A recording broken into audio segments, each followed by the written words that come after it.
जाजपुर जिला दशरथपुर ब्लॉक रंगपुर पड़िया सारथी परिवार पक्षर एक सत्संग कार्यक्रम अनुष्ठित हो जाइछि। मुख्य प्रवचक भावे बालेश्वर सोर अंचल रतिकांत पाणी जोगदे प्रवचन देते। यह प्रवचन कार्यक्रम में जिला तथा जिला बाहर हजार हजार श्रद्धालुं समागम होता। यह निःशुल्क स्वास्थ्य सेवा सारथी परिवार पक्षर जोगाई दि जाइथिला।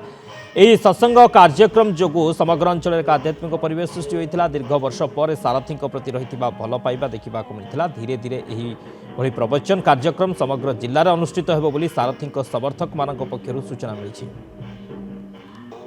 यही सनातन धर्म कलुषित हुए से महाप्रभु निजे आविर्भाव हुए लोक मान जो मैंने पतित से उद्धार करते अच्छा अनुभव तो कही हेनी ना अनुभव कौन कही हे कि आम कौन अनुभव करूँ आम भितर तेणु प्रभु अच्छा आम पाखे अच्छा से जहाँ कहते ताहा ही है।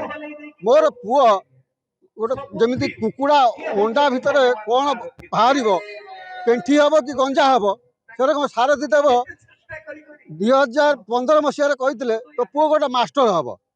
आज 22 मसीह मो पुओ मास्टर है। महात्मा मानकर आजिकल सम्मान नहीं। महात्मा महापुरुष को बहुत निंदा प्रतारणा मिलूँ जोटा दोष नहीं। जी जार महात्मा मानकर जार त्याग ए ओडिशा चली भारत चली महात्मा महापुरुषों आम चिन्ह पारुनु।